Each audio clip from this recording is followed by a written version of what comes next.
afternoon, ladies and gentlemen, and welcome to this edition of This Week in the News here on DBS television. It's a pleasure being there at your service for this other edition. We'll be talking issues related to us, as is our assignment every Sunday. And in the studio, our guests are already with us. We begin with Mr. Ekonde Benedictis of the PSRN Party. Good afternoon, sir. Thank you for accepting to talk to us this edition once more. Good afternoon, sir. Happy Sunday. Proverbs 11:14, it says, where there is no guidance, the people fall. But in abundance of counselors, the people feel safe. The people are safe. Thank you for this opportunity that you have given to us again, the Cameroon's Party for National Reconciliation. Thank you to your millions of viewers online and on their screens. I pray that God gives us this opportunity for us to open up more so the people understand our own strategy vis-a-vis the way forward of our beautiful nation, Cameroon. Thank you. Thank you so much. And for going religious, I would have been asking if you did not cut your Sunday service. I had to. We regret. My attire is first for my Sunday service. Yes. Before running down. Yes. To Douala. That's why I wish happy Sunday and a blessed Sunday to yes. We must acknowledge the great sacrifices you are making. It's all the way from the southwest region to take part in this discussion, which means he understood the importance of what we are doing here. Thank you so much for being there, sir. We take on Mr. Kono Ze Jean-Claude. He is of the Jouvence Party. Good afternoon, sir. Thank you for being there once more. Bonjour, monsieur Mangué. Et bonjour à 4 millions de téléauditeurs. J'ai dit également bonjour à nos nombreux militants du Cameroun et à travers le monde. Merci pour cette haute invitation. Thank you so much, Mr. Akono. You have been a regular member or panelist on this set for some time now. We have Mr. Ngangwa Gabriel. He is equally with us this afternoon. Good afternoon, sir. Thank you for accepting to talk with us. Good afternoon, Mr. Venatius. Good afternoon, Mr. Ekonde. Good afternoon, Mr. Akono. Yes. And good afternoon to all the televiewers. I'm happy to be on seat again. Thank you so much. And I'm very sure we are going to have a very fruitful discussion today. Thank you so much. We begin with, information out of the country. They say, what affects your neighbor, you cannot just sit at, quietly and talking about, thinking that it may not affect you. Directly, there has been an attack again at the United States where the president was attending an annual correspondence dinner that was at Washington, D.C. last Saturday, the 25th. And gunshots were heard outside, and the president, the vice president, the first lady, and other VIP guests were secured out of the scene. Reports say there has been no major incident. The security guard who was there took the bullet on the chest, but the report says his life is not threatened because of the bulletproof suit that he was putting on. This is the situation that has been going on in the United States of America, and we must indicate that this is the third time that the life of President Trump is being targeted. I begin with you, Mr. Ekonde. What reading did you take when you got this information? The mixed feelings. In the Cameroon's Party for National Reconciliation, we always say we are against violence. Yes. We don't like violence. Violence will never solve any problem. Taking the life of someone of that caliber, we know there is nobody who is perfect, and there is no society who does not have pros and cons. There's always for and against. And you remember the first time when President Donald Trump was targeted, people really saw it with mixed feelings, especially in the US. Just few months ago, in the US, more than 7 million people came out to protest against Trump, and they were saying on street demonstrations. There is a hatred, but that was a democratical process which they used, to go and say no. Those type of things which we don't see in our own nation here. But you see how violent people can be. I want to remind people that, especially Cameroonians, that such actions, especially this which we are saying, should remind us of what we are facing in the southwest and northwest, because it's just this type of hatred Because what the we Cameroonians are facing, especially us in the southwest and northwest, and why some of our brothers have taken arms against this nation, is just because of the repressive nature that in the US it's just about ideologies, what Trump thinks and he does, but majority of them have a good life, they have good jobs, yes, they have good roads, they have good sanitary system and everything. They have majority of what we are asking for. And us, we don't have a list of what we are asking for. Reason why the Anglophile section, of which I always want to precise that we are not Anglophones, we are not Francophones. This is the basic problems that we have in Cameroon. We are Anglophilias. I'm a Bakuriphone. Exactly. That's I'm a Phonia of a Bakuri land or a Mamleke land. So I really believe that in the Anglophile section of the country, why they are taking arms against the nation is just because the people are tired. They are more frustrated. But us in the Cameroon's Party for National Reconciliation, we are Republican and really believe in a democratic process of saying no. Just like the 7 million people that came out to say Trump, this is not what we. So about what happened to Donald Trump, he's a father, he's a husband, he belongs to some people, and I don't really believe I will never. We don't accept that type of way, to solve problems by taking arms against. I think the person who was caught, there's a suspect. Yes. So I think he's going to go through a democratic process, a constitutional process, maybe sent to jail and something else. So I'm really with mixed feelings about it. Even though Donald Trump he has some principles which are really targeting the world order, causing maybe globalization to go away from the scene of the diplomatic sphere. Exactly. So we are against it in the Cameroon's Party for National Reconciliation, and we say a prompt because it has to do with just the mentality that he should be traumatized. He should be traumatized. Yes. His family should be traumatized. Even the military man who took a bullet is also traumatized. Exactly. So, retaliation. I think they will go through it. And it's a great nation. It's just for us Cameroonians also to look at this and reflect on how we can have democratic process to say no, especially to the regime of Mr. Biya. Thank you so much. Mr. Ngangwa, I will take from you before we go to Mr. Akono. What is your take when you look at what is happening? Mr. Ekonde indicated something that what we are crying for here, they have it out there. Yet they are expressing their, I don't know, call it frustration, disappointment, disapproval. That way, what was your take when you got this information? Should I say excess disease? Since they already have everything that we are looking for. So they have it in excess? Oliver Twist, they always want more. Mr. Ekonde, he talked about Trump himself being traumatized. He talked about the soldier who took a bullet being traumatized. But he left another group of people that is traumatized. And I'm talking about the teachers. Because when I look at what happened, in fact, my research made me to understand that the suspect is a 31-year-old teacher. Yes, exactly. So when I talk like this, I don't feel happy because it's such a huge stain on us, the teachers. On that core. Yes. I think teachers are people who are supposed to show the light. Yeah, teachers fit in every aspect of life. And if you're a teacher, instead of teaching people what they are supposed to do to create a perfect society for the future, you're instead taking arms against the president. I think it's very bad. It's something we have to cry out against. And I'm happy he was apprehended. Yeah, exactly. When they say a suspect, we are not sure if truly he was the one.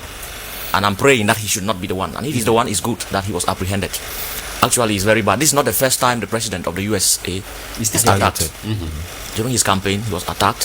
He even received one silent golf. Exactly. Yes, he was attacked. Yes, and severally has been attacked, even by words, not necessarily by arms and all of that. But I think politics should be clean. No matter what, people will always have different opinions, and if your opinions differ, it should not be. It should not give you the right to take arms and try to kill somebody like that. It is not good. It's something we have to really cry against. After this incident, when President Trump was interviewed, I think he made it clear that when you are doing the right thing, a lot of people will hate you. But when you are not doing the right thing, people will tend to like you. I don't know, maybe that is politics. Now, talking about his other colleagues who came and were free, and he's the one that is a target of all of these attacks because he's too exposed to the world.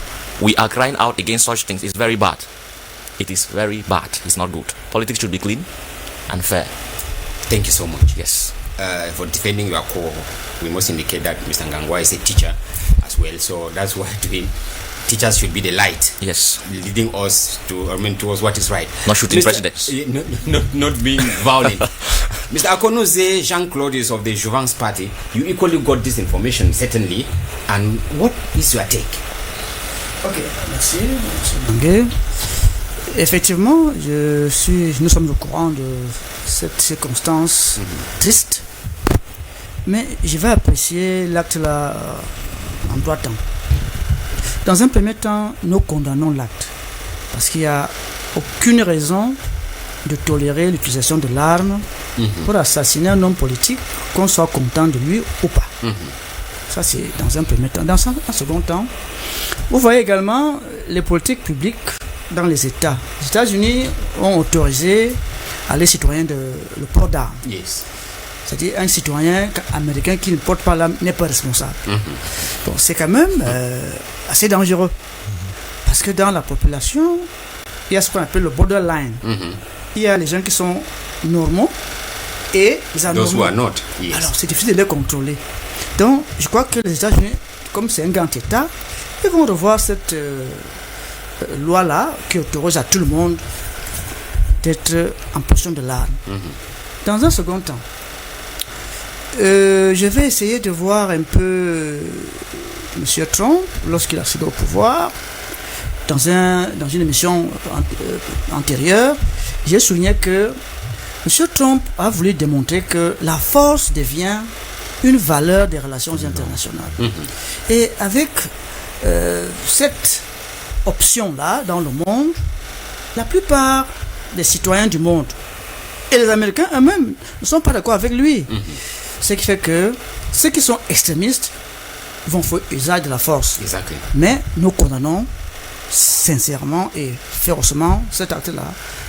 Toute action doit être démocratiquement gérée et exclure l'utilisation de l'arme à feu.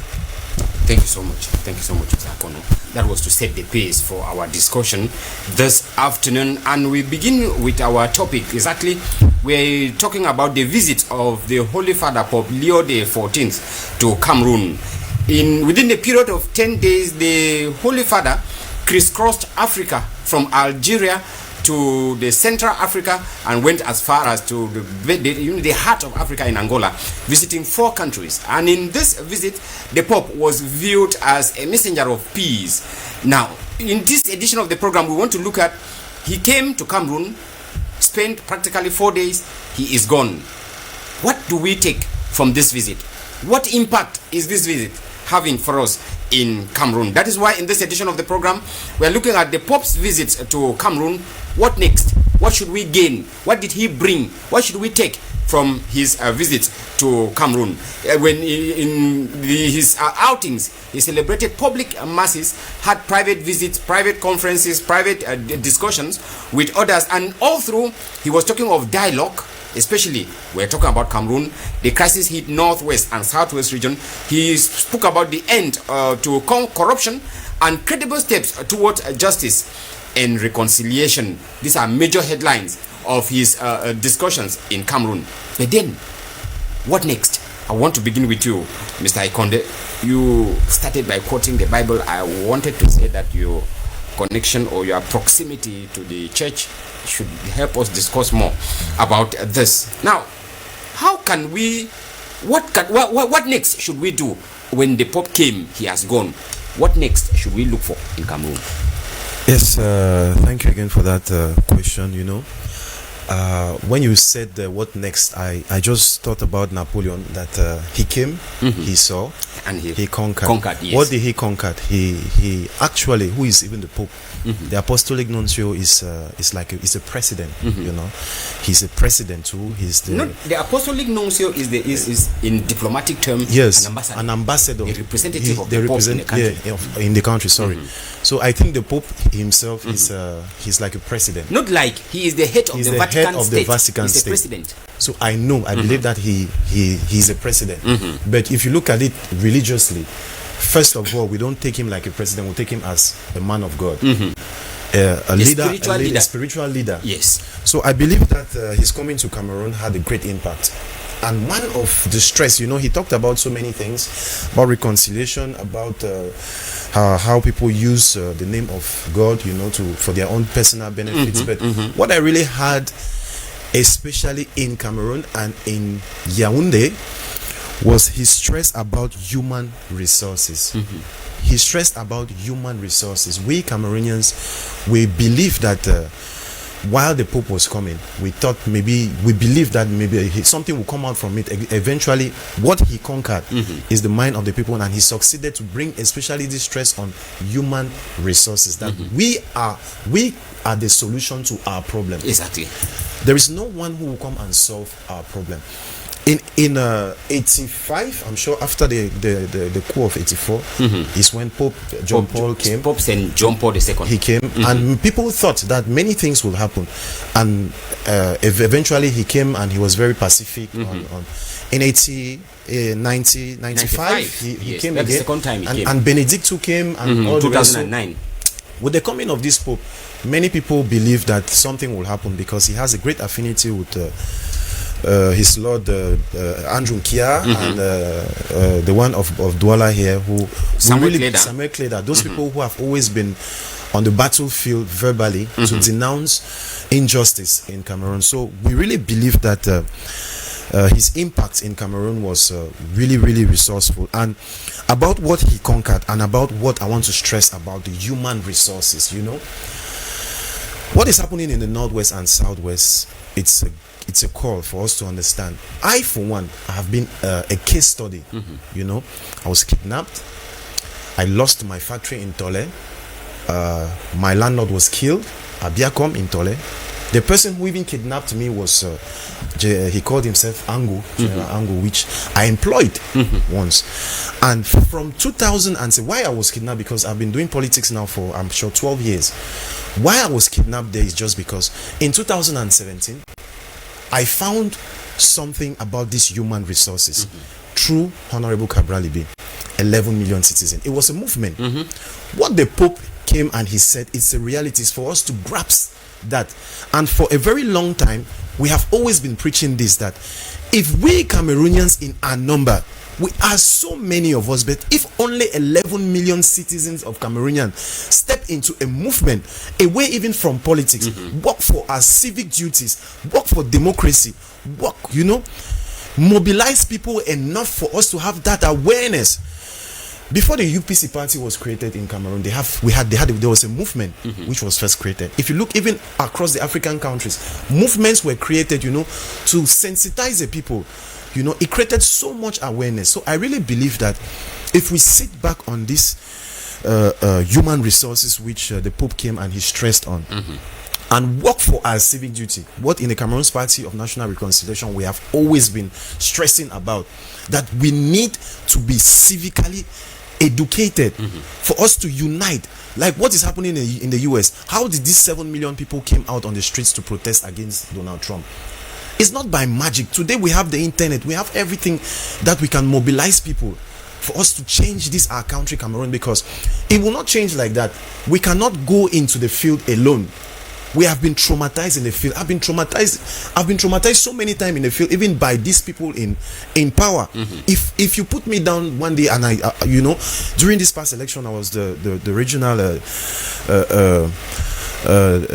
campaign manager. I was the campaign manager of the Southwest, and I was the one who was supposed to collect the procès verbal and everything. If I explain to you what happened to me, the pressure I had by these people, and what I've been having from late Ekema, from even this mayor who is here, he seized my vehicle at one point, and I never had it. They pressurize you when they see you having that type of idea that you want to mobilize the people. You have a powerful scope of reasoning, that if you go down to those people and you make them reason enough, that you need the basic thing that you need is your voter's card. You need to be civically educated to know that during the period of election, during the period of mobilization, that they say, tell your neighbor to go and have his voter's card and you stay home. Just imagine the number of people that came out after the election to protest. Majority of them didn't have their voter's card. Exactly, they didn't even participate. The feeling, that willingness, was burning in every Cameroonian, is burning in every Cameroonian to see change. And the only change we can see in Cameroon is how the Pope said, your human resources, you have it. You have it. How many 11 million people in the informal sector? Majority of them, they don't have, sometimes they some of them, they travel abroad. Some of them, they are frustrated. Look at what is happening in the tomato market. We cannot even have a unit to process our own tomato. These people are killing us, and the only solution is our human resources. We need to mobilize. 11 million citizens is just a tiny bit of the I'm sure 20 to 25 million eligible voters that we have in Cameroon. So if we can mobilize only 11 million citizens, we move to movements. They have given us again another time. They think maybe if they postpone the elections, yes, they are killing us. There is something inside that we can benefit. We have enough time for us to go and register. We have enough time to make use of what the Pope came and delivered to us successfully. He said it, so we should use it. I want to call on the televiewers that sometimes we go to panels like this and we are searching for solutions, and opportunities are divine, like Honorable Cabral says. It is a divine thing. When we sit like this, we are invited, and messages like this, themes like this are brought up, and we bring up solutions. I plead on our televiewers that we should take this into consideration, especially these popes coming and the human resources. We should make use of it before the election, which is coming maybe in January or February, or we don't know exactly when. Change the constitution or anything after the June. So I plead, let's use this as an opportunity to mobilize our human resources, to teach about civic duty, have your voters card, and let's do it constitutionally and democratically. We can win them. Just imagine 11 million people outside in the streets of Cameroon. They will reckon with us. Even the world will reckon with us, because they will know that we have that power. So I really believe human resources is the greatest thing I had from the Pope's coming. And we must indicate that in Douala, when he was speaking to young people, he reminded them that, especially those who are going outside, he reminded them that your land is richer than those you think that you are going out. Now I'll come to Mr. Ngangwa Gabriel. The Pope came, and his message of peace he brought out. How do you think that the church and the civil society can, how do you think that they can turn this message of peace of the Pope into real and sustained mediation process in the ongoing crisis that we have in the country? The crisis is not only in the northwest and southwest region. We currently have it up in the north, in the far north region, the northern part of the country. How do you think that the church and the civil society can turn the Pope's message of peace into real and sustained mediation process in these crisis-hit areas? Thank you, Mr. Venatius. I think the church has a very big role to play here. First of all, they need to go into what we call long-term monitoring. Yes, because there are times that things like this happen. And I'm talking about follow-up. Exactly. We were all witnesses. We saw what happened in Yaoundé, from Simalen to the Unity Palace, to Bamenda, to the cathedral, to Douala, to Japoma, to the orphanage, and all of that. There were many messages. Thousands of messages. We are not only talking about the Roman Catholic Church here, because all churches were represented. Exactly. Yes, I saw a sort of interfaith relation that I saw the men's director for the CBC. He was present. The executive director was not present, maybe because he was out of the country. Out of the country, he indicated. The PC was represented, which means it's an affair of the church. Muslim brothers were there. Good. And we had traditional rulers were there. Imams. We had our mostly respected ministers there too. They were there. Everybody was there, and all the promises, all the holiness, because everybody became so humble and good. And in fact, it's a good country. The country I've always wished to see in my life, and I'm happy. So what we need to do now, the church and the civil society need to go into follow-up. They need to go into long-term monitoring. I believe somebody like Bishop Archbishop. Yes, he's one of those that piloted the coming of the Pope into Cameroon. I think he still has his contact. He communicates with him. He's in Cameroon, and all of these things that happened, he's in Cameroon, and he can equally tell the Pope that this is what we said, this is what is not going. So there should be follow-up. They have the knife and the yam. They can go up to our authorities and remind them when they are forgetting some of the things they promised to do, or some of the things the Pope said.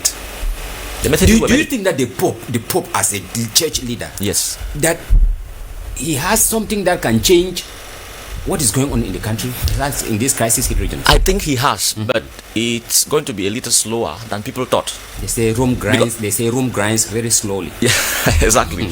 Because when the Pope's coming was announced, some people thought that the Pope will come and meet President Paul Biya and say, "Please let the Anglophone crisis stop," and then tomorrow it will stop. They wanted an instant miracle. They wanted to come and say, "Minister, I want all the roads in Cameroon to be tarred," and then it will happen. But it's not like that. He has come and given us a message of hope, like my brother has said. He has preached. We have heard. But if we are not careful, the message will still be wasted. So the question now is, what next? That's the question we are answering, which is very important. What next? We need to internalize these messages as much as we can. Somebody we need to asked a focus question, on justice. To who is the Pope addressing?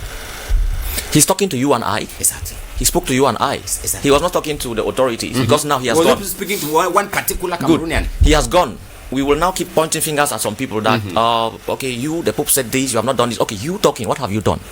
I think we need to start from ourselves. And with all the messages, he talked about peace, reconciliation, and all of that. We need to go into reflective planning. Get his messages and try to see how we can build from them. We need to focus on justice. My brother talked about human resources. Yes, that is just one aspect of it. We have many other resources, and these resources, if they are not managed ethically, the gap between the rich and the poor in the country will keep widening. So there should be ethical management of resources. Cameroon is very rich, and if our resources are managed accordingly, I believe that gap will be closed. And all of the problems, because most of these problems we face, well, one of the causes is poverty. Yes, poverty. I think somebody who is well will not go out to cause unnecessary havoc. Some people who do this is because the resources that we have in place, which are actually sufficient, are not well managed. So ethical management of resources is very important. Now, he's coming to. What we need to do is to continue strengthening interreligious ties in our country. That coexistence is what we should not play with. Yes, when he came, he did not pin himself with the Roman Catholics. His visit covered everybody. His visit covered even the traditional rulers. His visit covered the common man on the streets. His visit covered the imams. You look well, you see that even in other countries. He went to the mosque, removed his shoes, and respected their tradition. So he did not tie himself to that's a powerful message of coexistence. And when I talk like this, I cry because some countries, though Cameroon is a little free from that religious intolerance, in some countries it's terrible. Look at our neighbors here. Tens have been slain, dozens, scores, groceries slain. I mean Christians by Muslims and all of that. All of these things we need to tap from this his message, because he brought together everybody to understand that this whole world is just a little ball. I mean, if you look at the Artemis 2, what happened last time? Just look at the tiny thing over there. That's where we are. Free from politics, free from geographical boundaries, free from color, free from race, free from anything. So we just need to understand that we are in this ball as a crew. One of the members, when she came back, the lone member of the Artemis 2, when she came back and they asked her, she said what she has learned from this mission is the world is a crew, Earth is a crew. We are just moving like a family. The thing is just hanging there in space. God can toast it to any angle. So why should we divide ourselves because of politics? Why should we be fighting each other because of little? When you look at Cameroon, in the whole world, Cameroon is just like a dot. Yes, but we are killing ourselves every day. I think it's high time we left that mentality behind and focus on humanity, focus on human right, how we can build up each other and move ahead. I think church leaders, the church and the civil society have a lot to do. I said, first of all, they should go into monitoring, long-term monitoring. Long-term monitoring, yes. And serious follow-up. Okay. Yes. They should follow up and make sure that whatever the Pope said should not be neglected, else it will become just like another visit that came and passed, and it was. Now let's welcome our fourth guest. He is coming in. We understand the distance to his covering. We are talking of Mr. Prizo Eyom of the Pews Party. Good afternoon, sir. Thank you for making all the efforts to be here. Yeah, thank you very much for inviting me. I'm very, very sorry. I want to tender you my apology. it is because of reasons beyond my I understand. understanding and my powers. Yes. You know, the roads, the state of the roads, and the rain too. So, well, I'm glad to be here today again to share on the topic Exactly. which you presented to us. Thank you so much. We are happy you are there. You came in from the discussion as we can be. We take on with Mr. Akono.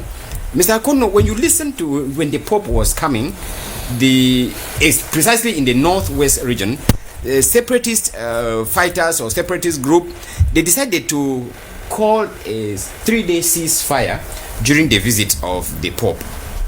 How do you think that the government can leverage this opportunity to make sure that we have an inclusive, if not a sustained dialogue, especially in these crisis-hit regions of the northwest and southwest region?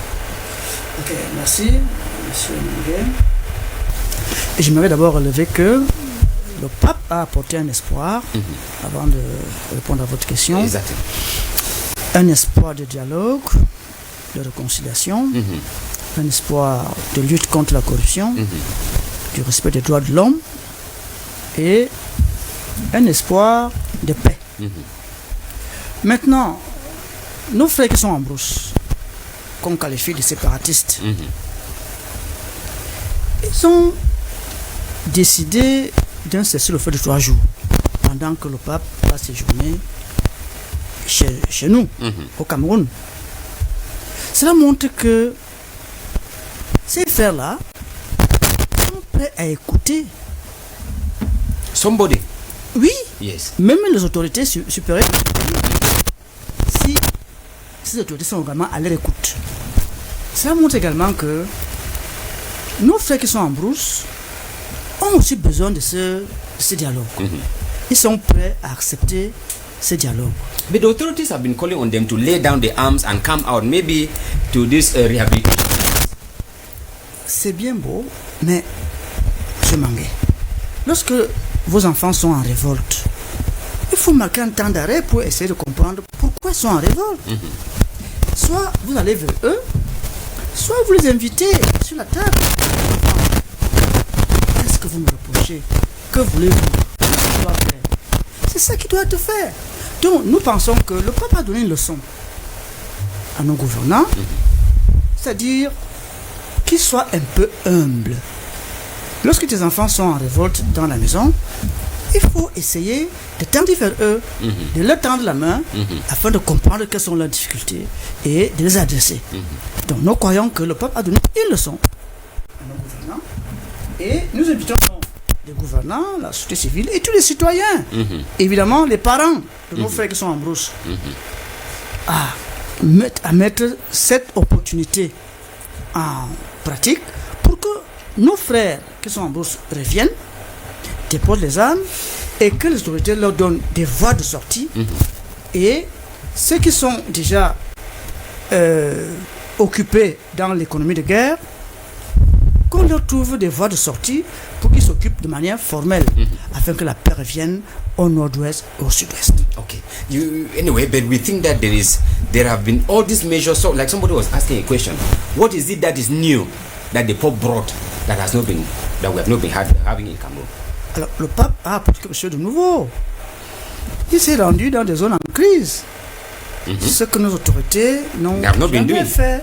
Donc c'est nouveau. The Prime Minister was in Bamenda. It was in bon, il a rencontré. When you say authorities, what Paul Biya has not done. Voilà. Okay. C'est lui le père de la nation. Exactly. Il devrait se rendre. Ou alors, s'il ne peut pas se rendre, qu'il invite vraiment les vrais auteurs et se mettre à table avec eux pour leur demander, mes enfants, que voulez-vous? Que doit-on faire? Mais est-ce que c'est magique ça? C'est pas sorcier? C'est faisable, non? Okay. All right. Let's take Mr. Ayum. Mr. Ayum, the Pope called on authorities when he visited the Unity Palace. He spoke about the issue of corruption and invited when he spoke to authorities to break the chains of corruption Now, what should be implemented as a priority in this context in Cameroon so as to, you know, to give that public trust that Cameroonians, when we talk of corruption, Cameroonians are like defeated. What do you think that should be implemented if we are to break that chain of corruption in Cameroon? Okay, thank you very much. And first, I want to appreciate what was said by my co-panelists who are here, who came earlier than me. Now, you see,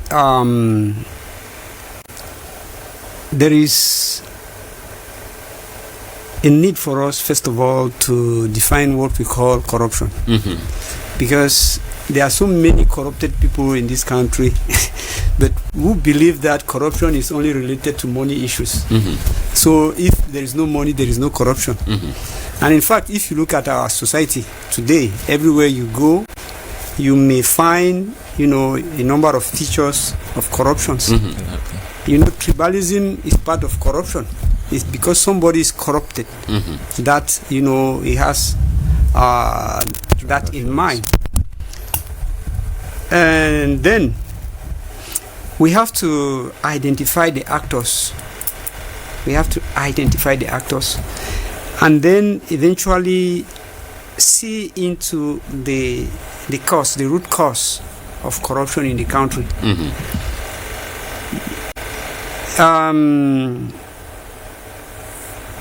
see, let me go back. I like to approach things from the historical perspective, anthropological, because this helps us to get the clues on all that happened. Okay, if we look at corruption in Cameroon, first of all, let us say corruption is as old as the world. That's what, as Somebody humanity. says, yes, as humanity. Yes. Now, but you see, the very first reason, the basic reasons why we are here today is related to the way this country was framed. We are not the one, it is not Cameroonian who built, who constructed this country. This country was, you know, handed over to Cameroonians after the Germans, the British, the French, and the UN have decided, has carved the way. And I want to repeat this. They are the one who brought in, you know, political parties and all the rest. Even choosing the leaders that had to lead us, because that's where everything will start. Leaders that have to lead, you know, the two territories to independence.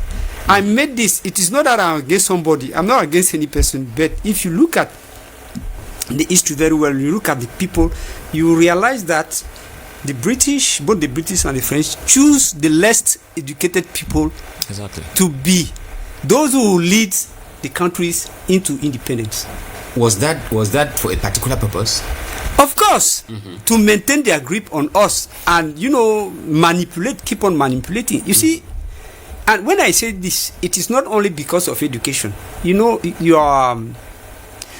your social, your economic background matters. I can imagine, or can you imagine that Aijo is coming? Have you gone to Banyo? You know where Banyo is from? Not precisely, but people, on the map. Yes, people have not gone to Banyo. So somebody who was just, you know, Pearl. No, not because of his origin, but his profession. What was he doing? Graphist. He was working at the post office. Yes. As an operator. Yes. And now he leaves that suburb, that interland place, to become the head president. of the president of the republic, going to live in a mansion. What will happen in his mind? No, this is very, very clear, because the guys were not prepared. They do not have any arm to see that they can handle the administration with authority, such that they will be able to curb some of these flaws that came up. So all those things were prepared, and Aijo in, I think, 1973 condemned corruption. As a president, he condemned corruption. But by the way, we should also recognize that even while he condemned corruption, he himself was one of the promoter of corruption, because he's the one, he promoted favoritism, nepotism, and so on. There are so many people who came from his region. He made them, authorities, businessmen, and so on. And all these things can be then considered as the root causes of corruption in the country. Now, let me just be short. You see, the putsch that failed in Yaoundé in 1982. It is also one of 1982. 1984. Sorry, yeah, excuse me. It is also one of the causes, because you see, politics, for you to control power to an extent, there is a need to control the economy, money. I mean money, because it's a weapon. They said that l'argent c'est le nerf de la guerre. That's the you understand? Yes. So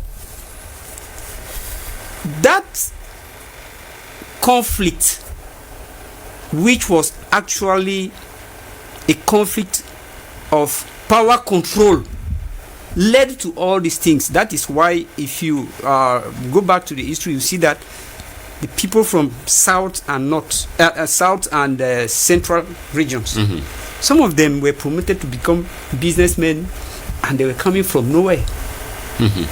And then, the people who were around the president, they were controlling banks, controlling almost everything.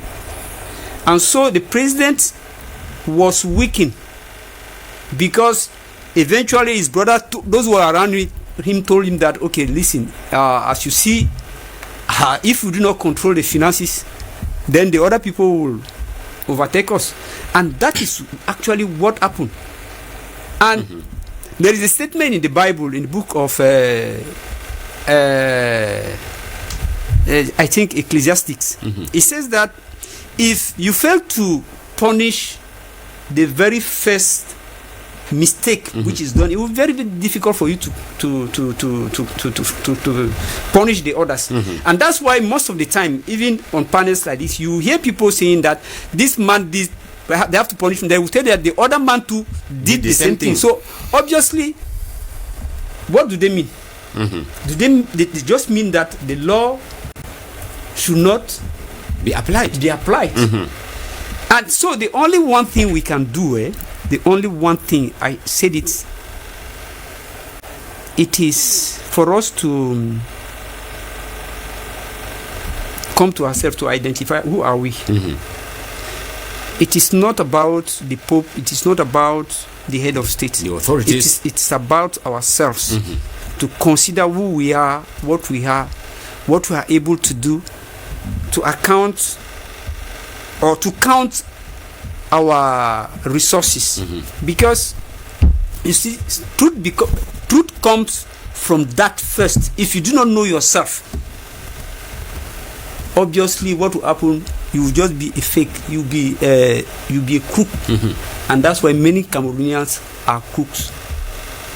Look at the city of Douala today. Many people are talking about economy, but they are not talking about the standard of living. To let Cameroonians, most of the Cameroonians who are here, that they do not have the necessary means to survive in this city. They cannot. They have to say it to the people. How can you to live in a house here, even in a room today? You need to have about 20,000 francs. 25,000. Even a room that is, deep behind, yes, 20,000. But if you have no skill, you have no employment, nothing, how will you survive? Look at the cost of food, transport. And I wonder how some people manage. You have people who are living in Bunaberi, around Mambanda, Bujongo, Carrefour Music. And yet their business is in Nebel. How do they manage? You have to spend about 2,000 every day. Exactly. How would they live? And all of these things, therefore, should not just be attributed only to the government. All of us are involved in that.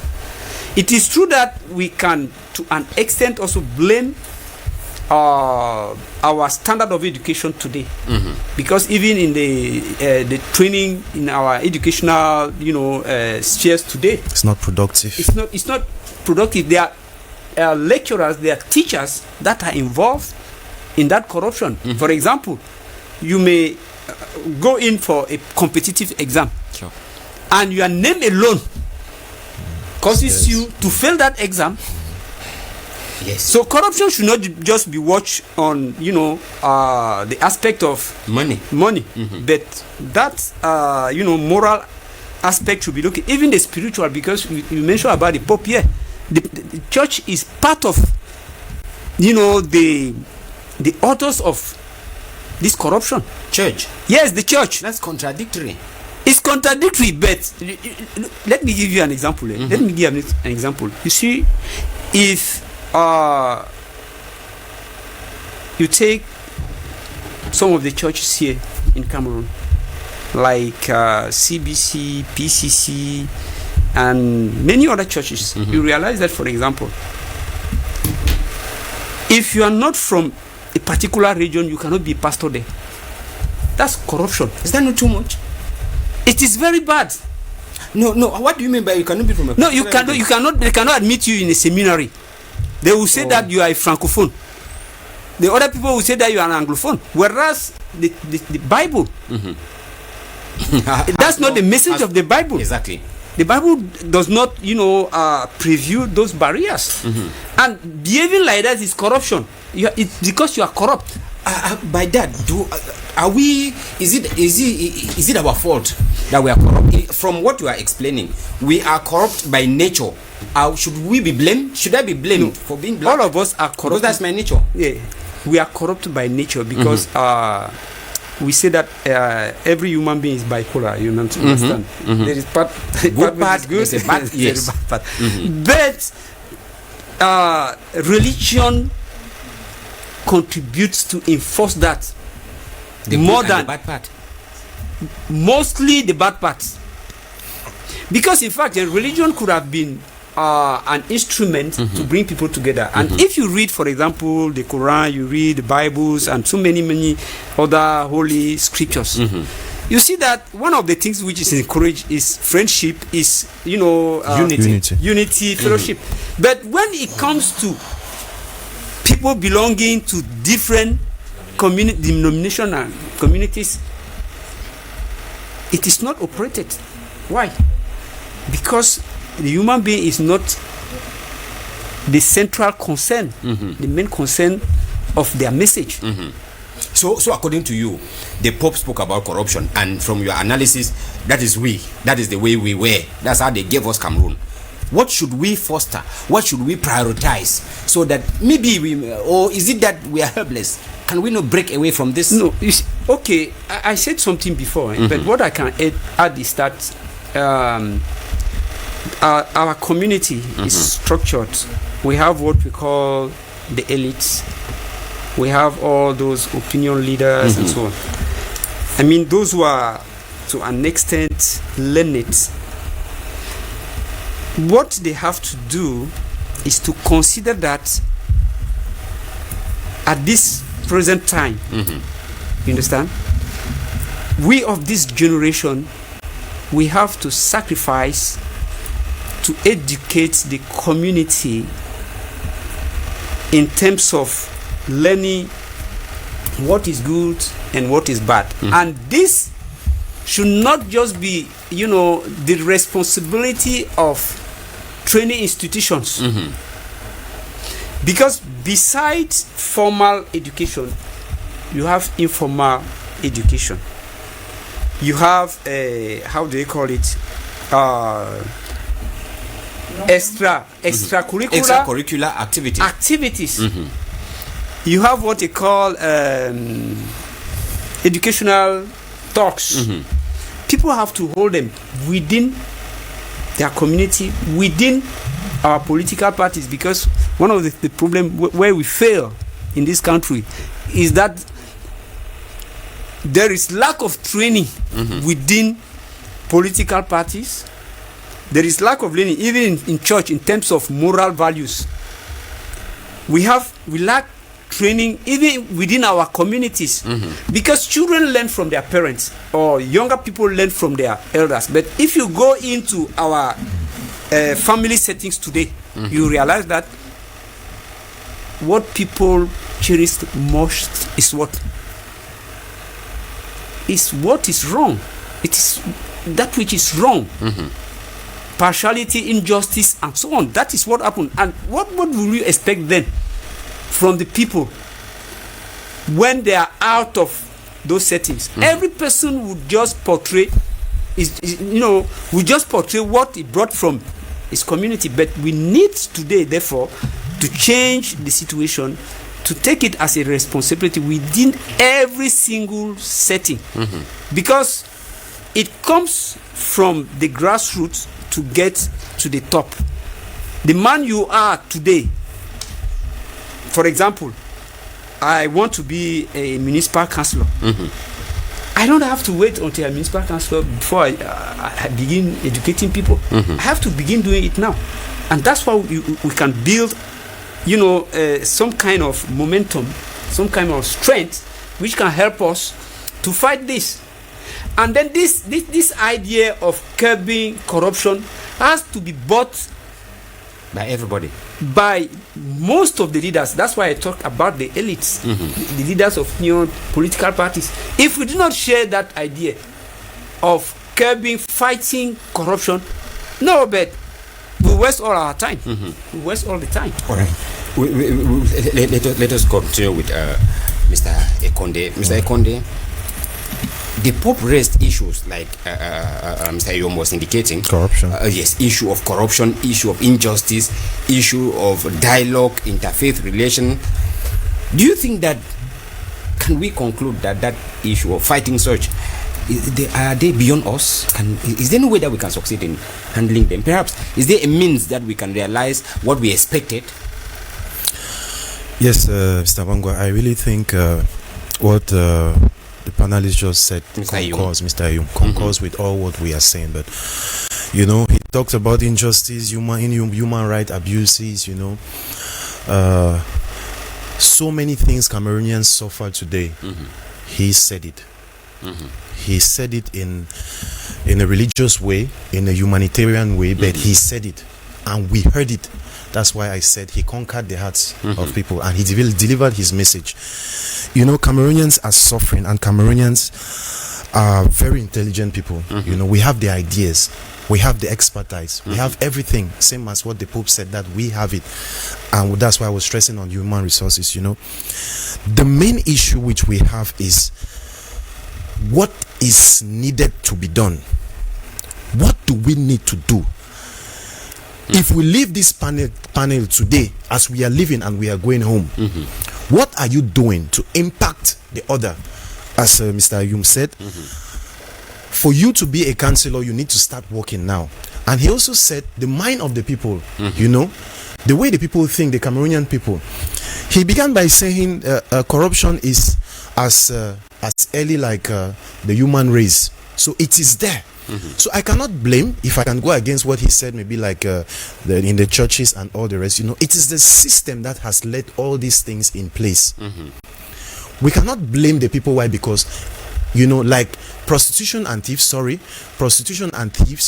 an early job, but because of the system, because of a constitution of a country, you can curb those things. So the blame is the system.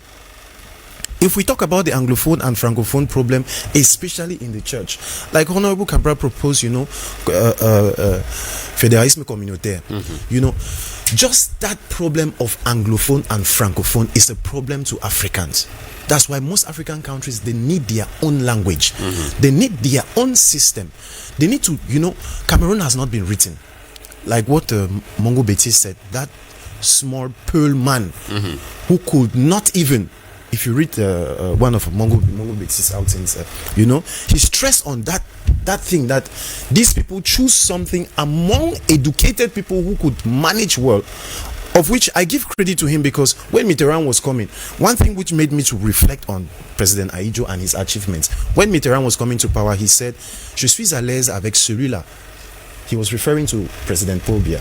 Why was he saying "Je suis à l'aise avec celui-là"? Because after 72, the little Pearl man developed some knowledge. He realized, especially when Mbumundjoya came with the first Cup of Nations and were not prepared. Yes. You know, he realized that after building the field that, hey, so we could even have resources. We could go even to the Arab Emirates and get funds, you know, and come in. And he started building companies.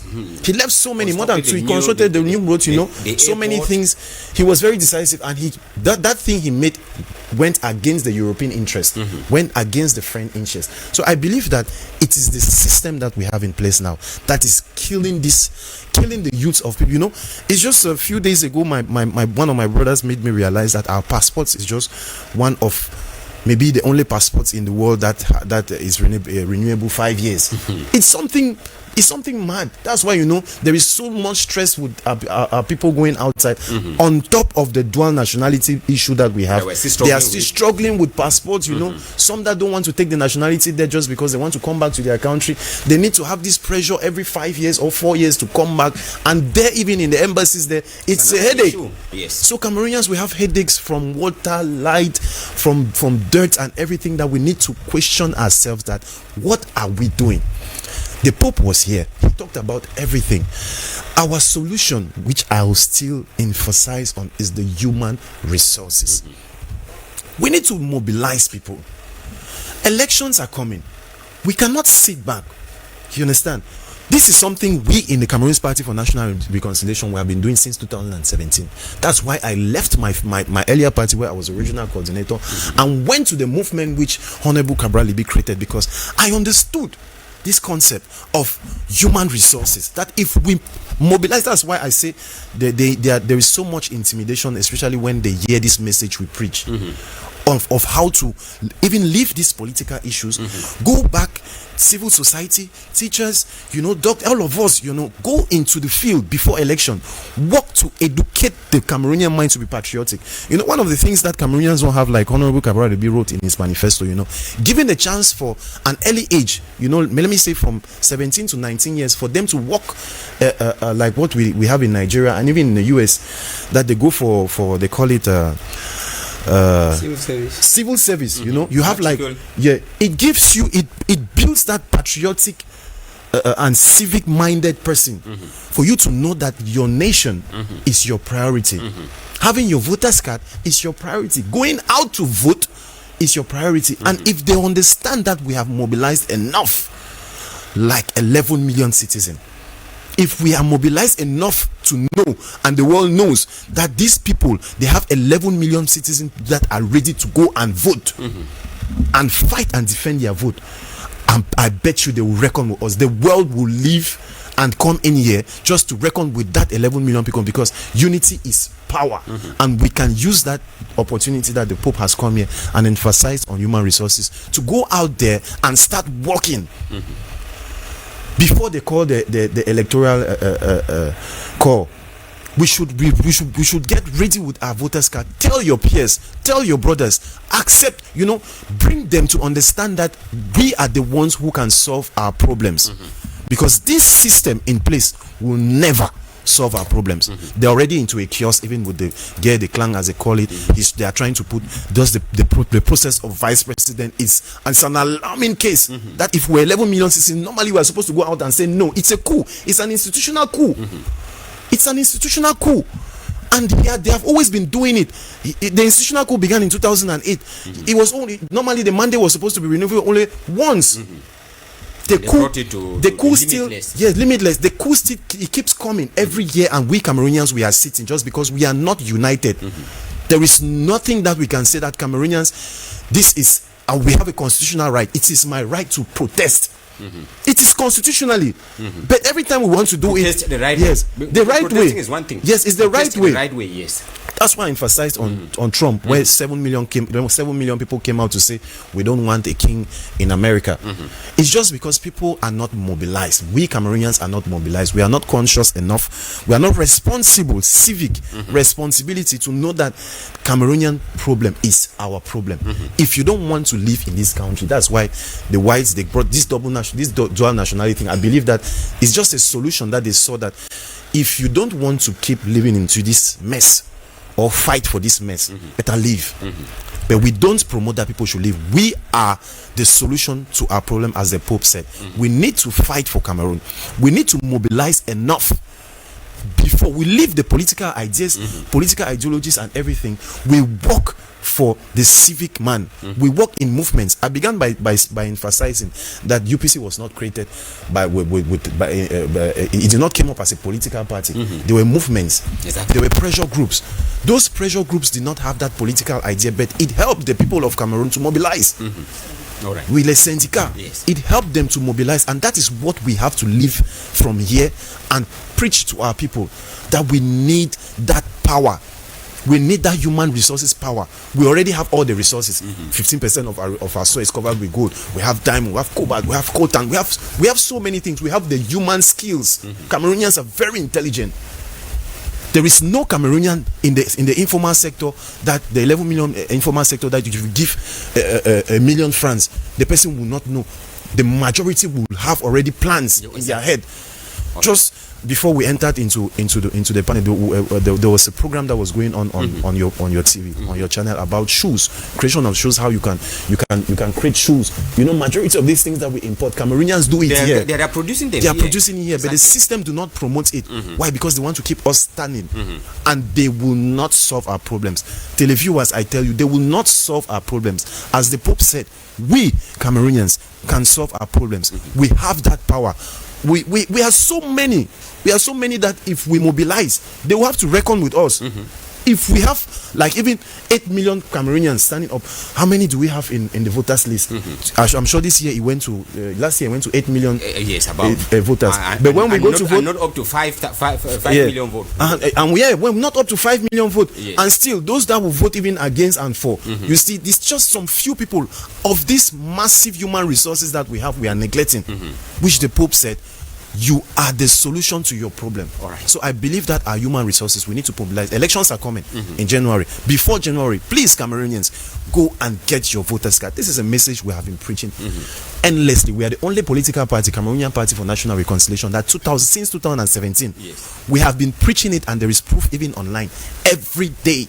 That's why even Honorable Karali Bid said, we are infiltrated in the political parties. We cannot go for opposition dialogue or to unite, because it will be impossible. But there is a solution for us to mobilize instead and go and fight in the police station. That's mobilize to protect the polling stations. He was talking about the human resources. So I believe that we can do it, Cameroonians. We can mobilize enough so that when time comes, we say we are going to the street with our 11 million people.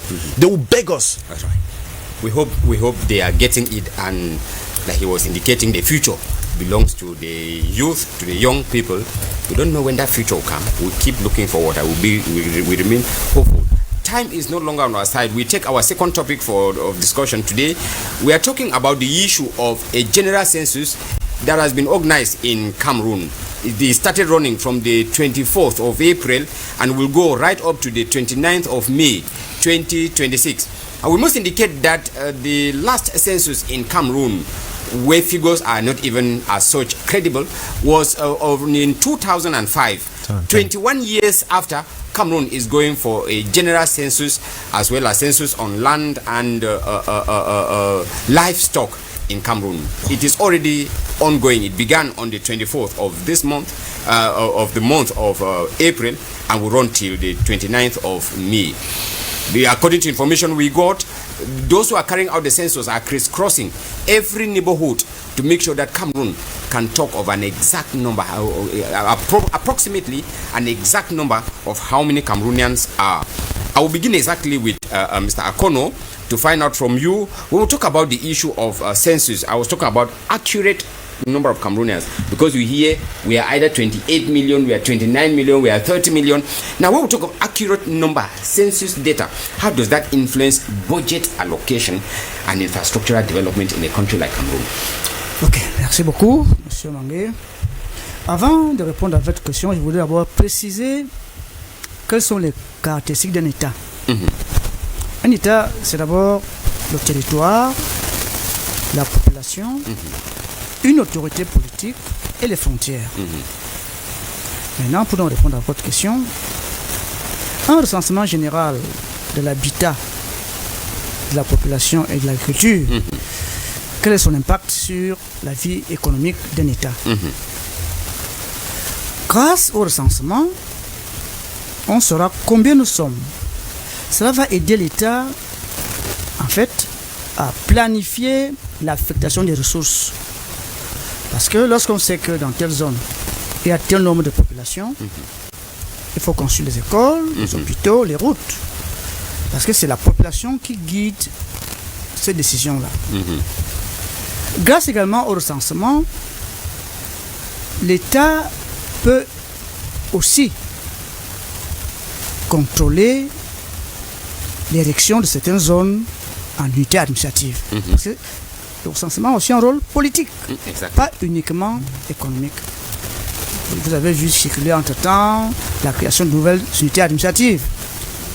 Et je crois que ce recensement doit être un prélude à la création de nouvelles unités administratives. Parce que lorsqu'il y a un certain nombre de populations et une grande activité dans une localité, on peut la transformer en unité administrative.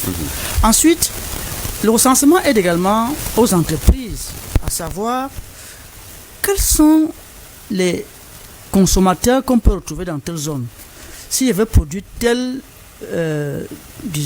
produit là-bas, qui va acheter? Et cela va donc déterminer l'entreprise à s'installer dans une zone lorsque la zone est densément habitée.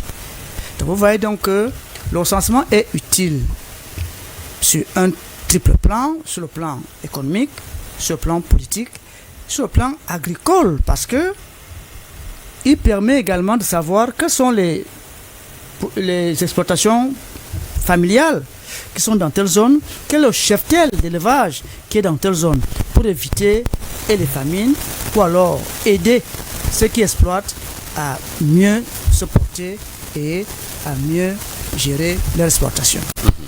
Voilà ce que je peux dire à ce propos. All right. I will take, before we come to Mr. Ngangwa, I will take Mr. Ayom. Mr. Ayom, I will still take the same question I was bringing to Mr. Akono.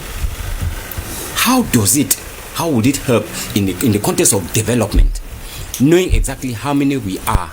Somebody said something that Marua, far north region, is thickly populated than littoral. If we were to go by that, how does that help in developing our country, getting the data? Okay, well, I think Mr. Akuno gave, the basics element concerning a census. But in a context like ours, that is in Cameroon, we shouldn't just be looking at the census the way everybody looks at the census, that is on the ground of what that he mentioned. If we look at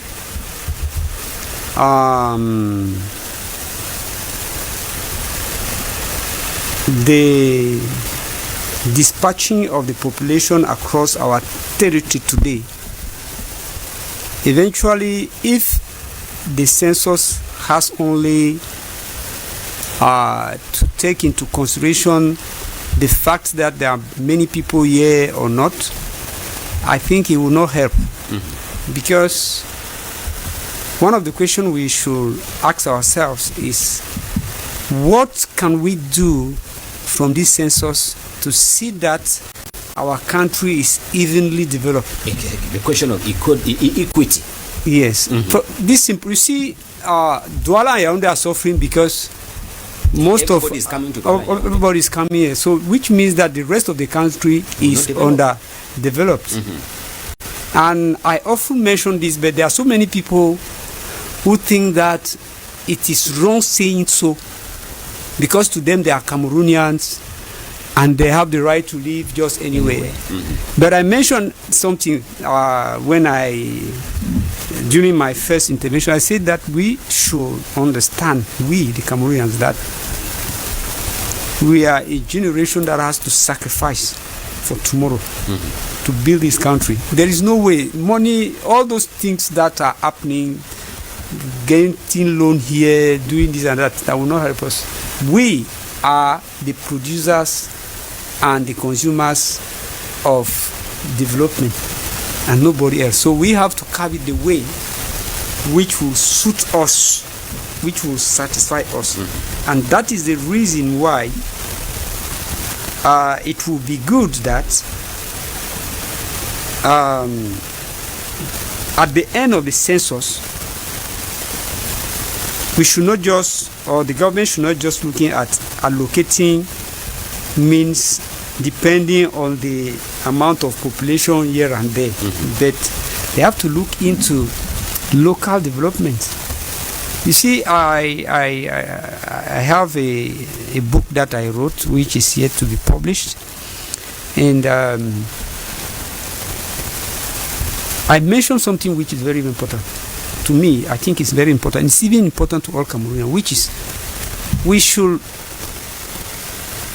look at, the geographical positions of every single region in Cameroon. You have only 2 regions that do not have international borders. Okay. The Western Province and the Central Province. The Central region. The Central region. Yes, you do not have international boundary. Yes, that's true. Except maybe even if it is by plane, you must cross some other regions before you get there. But all other regions in Cameroon have at least the border, at least a foreign country. With not only with one country, but 2. If you take the far north, how many countries? You have Niger Republic, you have Chad, you have Nigeria, you have Central Africa. So, after doing this census, I think they have to consider that those positions, geographical positions, can be strategic to develop our country. Not just allocating means anyhow, because there are schools that were built in this country and which are abandoned. Sometimes when you move across Cameroon, you see that they built a school somewhere, and the children, it is true, in those days we trekked about 6-7 miles to go to school. Yes. But today you cannot expect children to cover those distances again. You cannot. So that's why to us in our political party, we think there must be also the necessity to address the quality of training. Training in Cameroon has to be focused on what you find in the environment. So after doing the census we say head counting, is livestock, and all the rest. Yes. So they have to go deep into that to see what you produce before they allocate means. They have to see how they can encourage Cameroonians to go to some other regions, and then the state has to do all to see that it takes advantage of these positions I told you. The Eastern Province has at least 2 boundaries, international boundaries. We have to take advantage of that, and it is when our country is evenly developed that we can emerge. It is not when everybody wants to flock to Douala, to Yaoundé. No, it makes life very, very difficult, and that's why even the seaport is not, even the seaport being here, we cannot supply because the roads are not there. There is always traffic jam and so on. So I think that the census is welcome, and provided it gives us figures that are suitable, which are right. I mean, and then reflect the reality. Yeah, that can reflect the reality, and that can help, therefore, to see how to orientate the developing process across the entire region, not just like having it for the sake of having it. Because if you do not have any goal to meet, then we have spent the money for nothing. For nothing. Okay. Thank you so much, Mr. Ayom. I will take Mr. Ngangwa. Mr. Ngangwa, when you listen to what Mr. Ayom was indicating, people have been moving all over the country. With the current crisis that we have in the far north, the current crisis that we have in the northwest and southwest regions, there is a huge internal displacement of Cameroonians.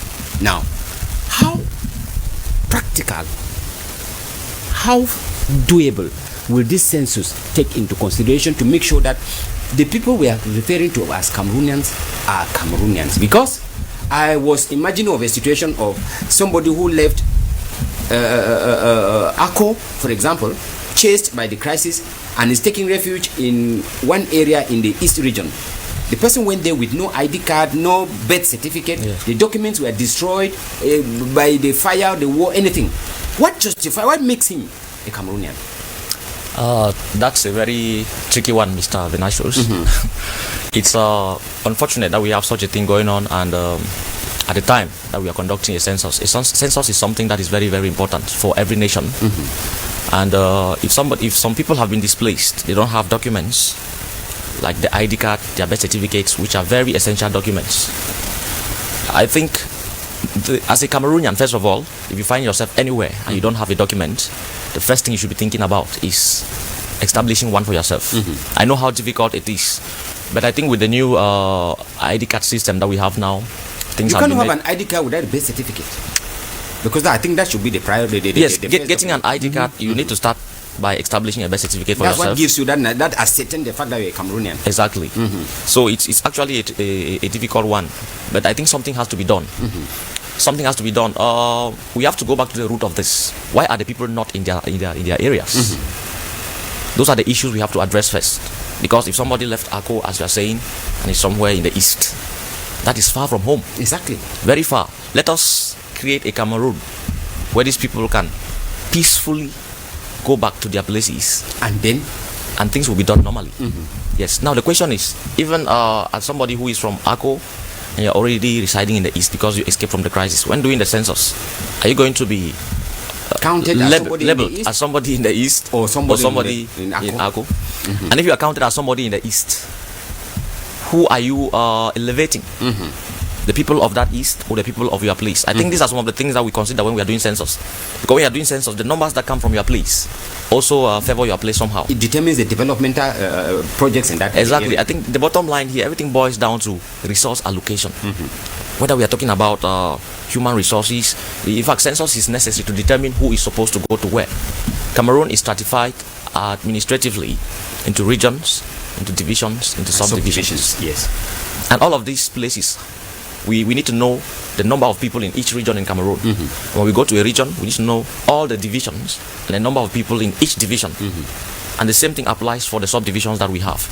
Now, there are areas that are suffering from high levels of sectarial tensions. Yes, sectarian tensions, things like that. And we have different kinds of administrators. When census figures come and we identify these kind of areas, I think it's going to help us to know who is supposed to go to which place as an administrator. So it's very important when it comes to resource allocation, Mr. Venatius. Then this census we are talking about too is not just concerned about resource allocation and all of that. It also affects education in one way or the other. These people hiding in other places as IDPs, I think some of them have children and they're in school. They're in school. Now that boils down to what we call SDG, which is Sustainable Development Goals. Census fosters the monitoring of SDGs. Yeah, these are goals under UNESCO. Exactly. That are supposed to be, I think this initiative came up in 2015, and the first census we had in Cameroon, the last census was in 2005. 2005, yes. It means that from 2005 to 2015, this new development came up. And if another census is coming up now in 2026, it means this innovation has to be taken into serious consideration. When we talk of SDGs, what are we talking about actually? We're talking about, there are actually 17 goals. Yes, no poverty. How is this census going to help us as a nation to fight against poverty?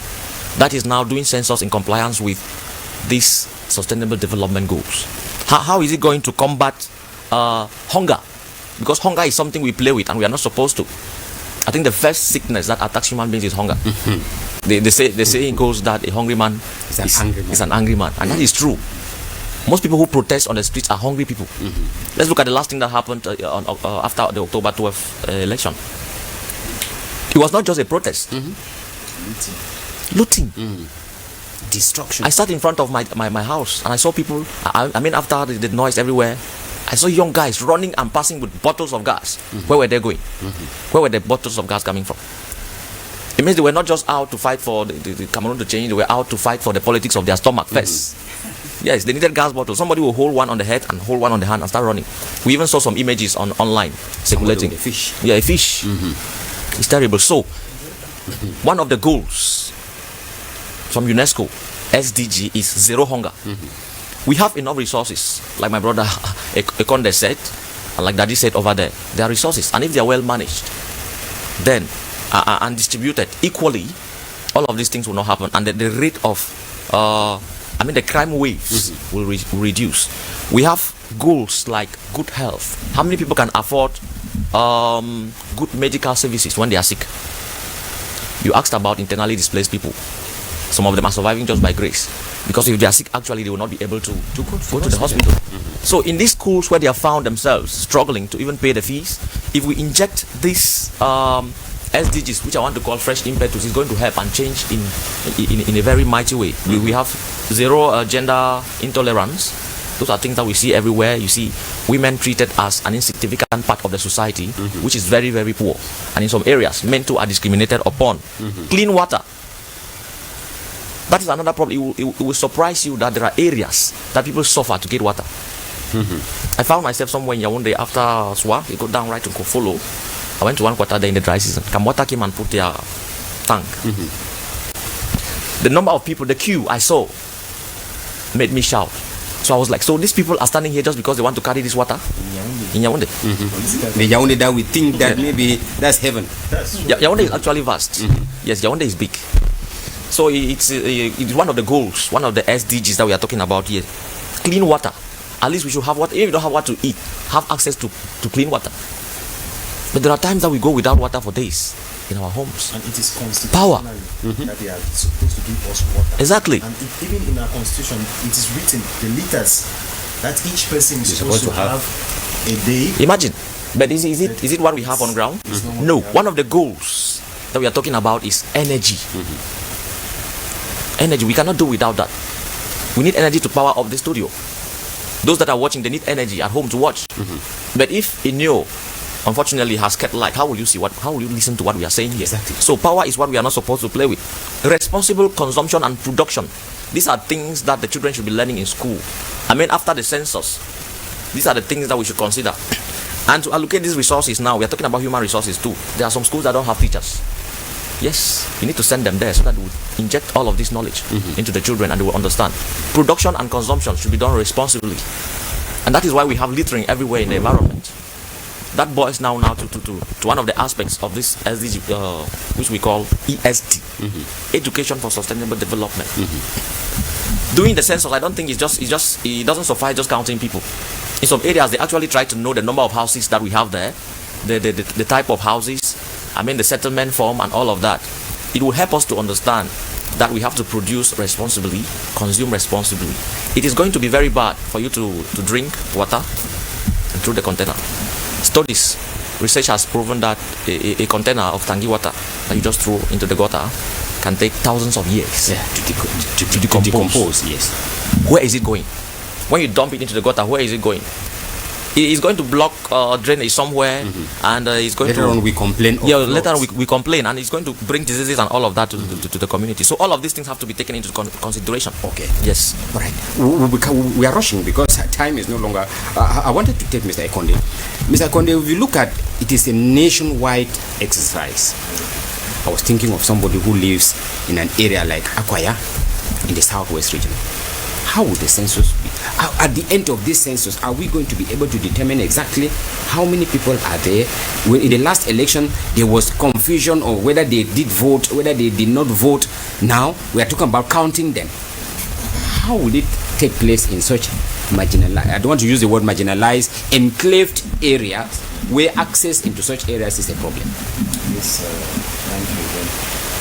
I really think no peace, no inventory. Come again? No peace, yes, no inventory. Okay.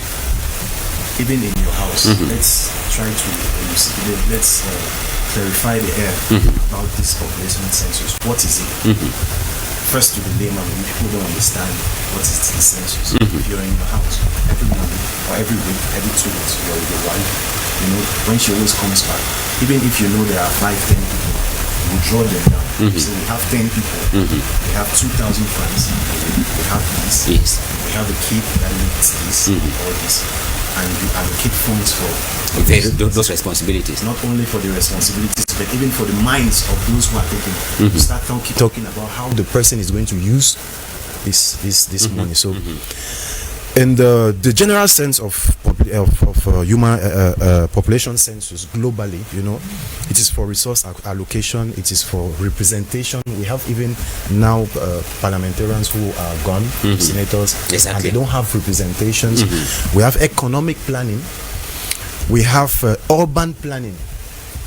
In 2010, the last population census gave a growth rate of 2 point something percent, and with 30 million 400 Cameroonians, which we are, we knew that it was not really effective that way, and we know that this one, in this particular context, with this crisis that we have, because the crisis is not only in northwest and south, we have crisis in the north.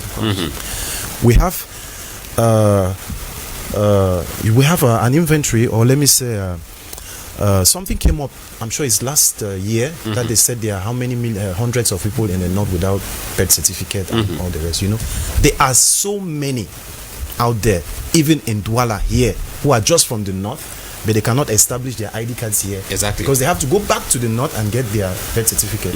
Or like in Akwaya, and so many things. That's why I say no peace, no inventory in Cameroon. It will not be effective. What they had in 2010, what did they do with it? We still have Limbe. Yes, the last population census was in 2005. Look at what is happening in Limbe. It was cited, the ports of Limbe. So many things that inventory takes into consideration, even waste management. You cannot tell me that these people, they know how many millions we are, and we have city mayors, we have mayors, we have divisional officers, we have governors, we have even village traditional leaders who are auxiliary to these people. They don't know how they produce, how their population produce waste, and that they can effectively manage. That's why I say we know that this inventory is another scam. They want to do embezzle their funds like others. I'm not the one saying. Even their chief called them Bangdia Col Blanc.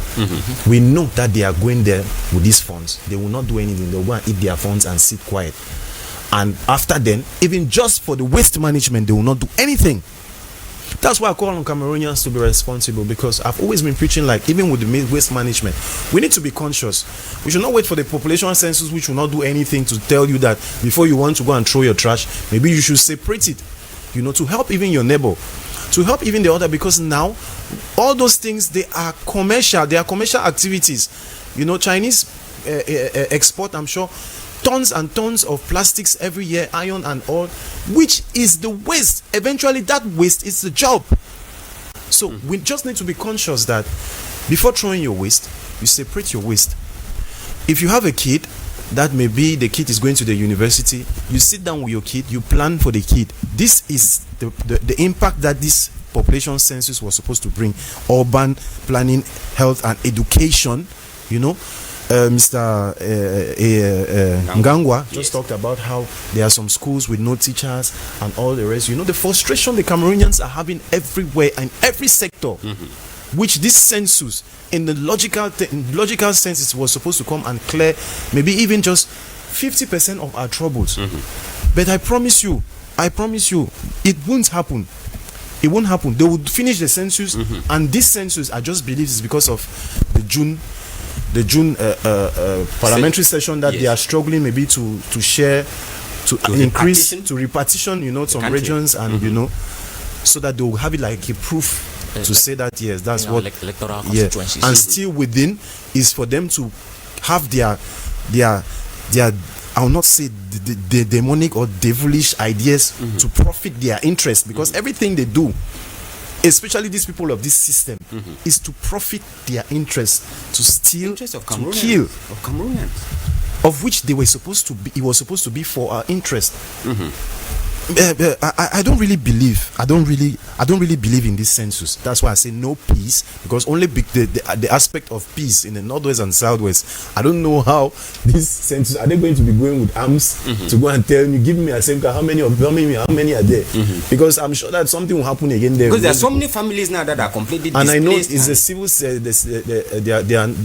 They are not armed men who are going to be doing this. Not uniform. It's going to be done by civilians. It's supposed to be done by civilians. Even if armed men were to go with the people conducting the census, people will not welcome them. Those that are not at home because they left. They left. Yes. How will you bring them back? Many will not welcome them. Even if you say military man is coming in my door in the southwest or in the northwest, many will escape. Of course, that they are coming to bring me trouble. So I believe that this population census, which is a right thing to be done in the context of the Cameroonian sphere, maybe the troubles that we have, to manage all this representation and allocation, economic planning, and the health care, especially health care, which was supposed to be resolved by this. I believe that it's enough is enough. The solution is clear. We need to get the power. The Constitution says the people, we are the power. So we need to unite massively and get these people out of the scene. All right. Thank you so much, Mr. Ikonde Benedict is of the Cameroon's Party for National Reconciliation. Sorry, I don't know why I always insist on this place here. And thank you so much for being there. Our time is up, and our producer is telling us that we will end the discussion at this moment. We'll be looking forward to having you in the subsequent editions of the program when your schedule permits us. Thank you for the invite, and please, if I can have just a few minutes again to remind not up to a minute, please. Just a second. Yes, please. That please, elections are coming. Go and register massively. Thank you. Have your civic duties in mind so that we can get these people out. Thank you so much. It's a duty. We are on campaign. Mr. Akono, thank you for being there, and we're looking forward to have you when your schedule permits you to be with us again. Absolutely. Thank you so much. Mr. Ngangwa, we are grateful that you were there with us. We'll be there, hoping to have you when you can be there. The pleasure is always mine. Thank you. Thank you so much. We have Mr. Eyom Prizo. It was our pleasure having you. We will be looking forward to having you, sir, when it is possible. Okay, thank you very much. I just believe that the census will meet the purpose for which it was intended. Thank you so much. Thank you very much. That would be our wish, and we would be coming back after the census would have expired, when the exercise would have been over. That's on the 29th of May, to evaluate the process. It has just begun, and we would be expecting to see how it will go on. Next edition, we'll be looking at the stakes and the challenges of this exercise. Thank you for being there. If you did not watch us from the beginning, a rebroadcast will be the Monday at 10:30 p.m. or on Wednesday when it will be 2:30 p.m. Until then, have a blessed afternoon. Goodbye from all of us here.